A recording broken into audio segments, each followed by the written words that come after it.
ladies, and welcome to The Glamorous Housewife. Today I've got a very hot topic. Hot in the sense that this just came around, I would say in the last 24, 48 hours. I troll the internet. I read everything. I read Daily Mail, I read Reddit, I read BuzzFeed, all of those sort of gossipy sites. Occasionally I go to TMZ.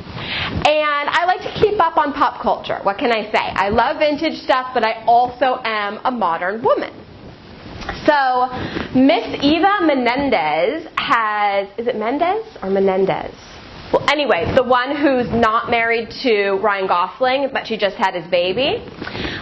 She is in a little bit of trouble because she was on Extra. Like, I didn't even know Extra was still on. And she was joking around with the host, and he was asking her about what her style was. And what surprised me was, sorry, this is like, I'm digressing really bad. She didn't have an answer for that.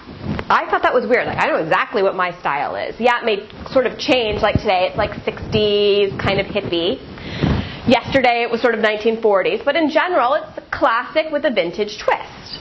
Anyway, I guess I think a lot more about my fashion than she does, except for the fact that she's got a fashion line, which, by the way, is fabulous. I should post more of her stuff because it's very classic, feminine, vintage style. Anyways, I digress. That's not really what I want to talk about. So she was joking around with the guy, and he was asking her about her style, and he was like, so do you, she's like, well, I really like dresses and skirts. He said, do you wear pants? And she's like, well, I'm not opposed to pants. I wear them. And then he said, sweatpants. And she goes, oh no, never. I would never wear sweatpants. And she was giggling, like it was funny, it was bantering, and he was like, oh, you would never wear sweatpants? And she says, oh no, sweatpants are the #1 cause of divorce. Well, the internet went ape squat. Apparently they took this one line, and when you read it, Eva Menendez says that sweatpants are the #1 cause of divorce in America. It looks harsh. And it's ridiculous because that's what she said, but she was kidding. What she was insinuating, at least in my opinion, is that when you start wearing sweatpants and grubby clothes or old pajamas or anything kind of old and schlubby, and you let yourself go, it sends a signal, in my opinion, to your spouse, your husband, that you don't care about your appearances anymore. And when you stop caring about your appearance, what else do you stop caring about? Now, I do not think that sweatpants or the lack of personal beauty or whatever is what causes divorce. That's silly. And I also want to say, if you never cared about fashion, there are plenty of people who could care less about fashion. They never wore makeup. They just put the first thing on. That's fine too. I mean, you're probably not reading this blog, but that's completely acceptable. I'm talking specifically for the women who always were into beauty, were always into fashion, and then through time, maybe they gained weight, maybe their body changed after having babies, and then you're super busy trying to keep up with, you may have a job, you have children, you've got to feed the kids, you've got your chores, the whole thing. Appearance definitely gets pushed down the list.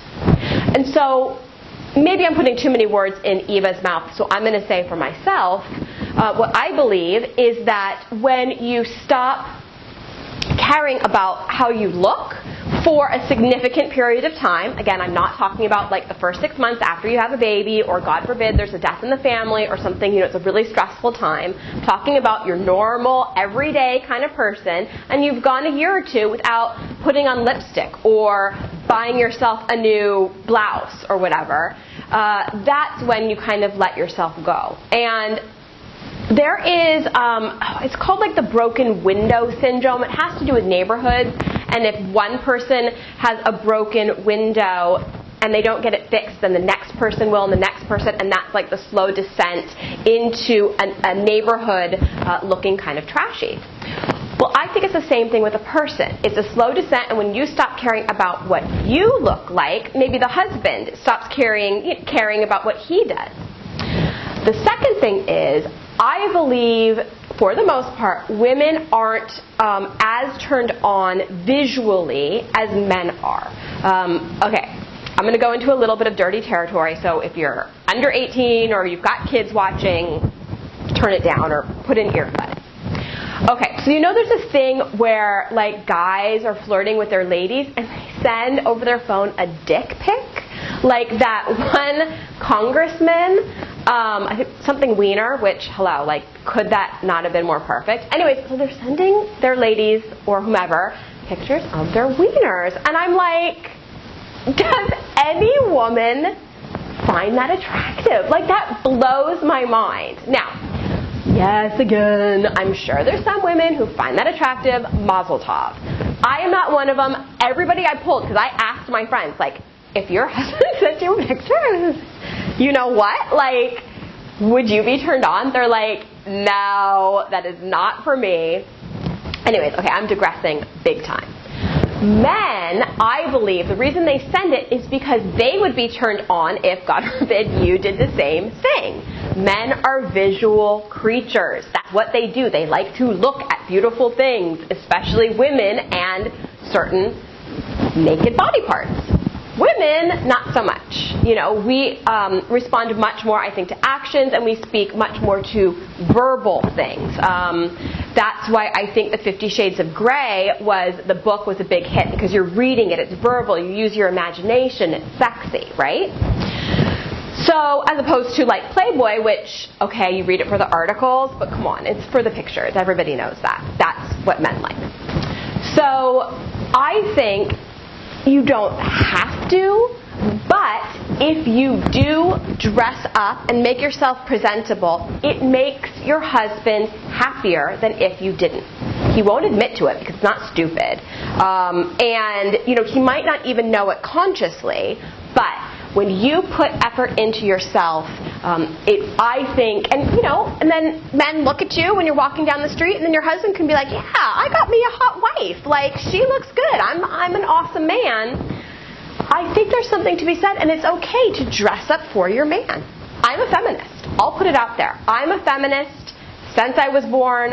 I don't mind using the term. I completely believe in the equality of women and all the other stuff that goes with it.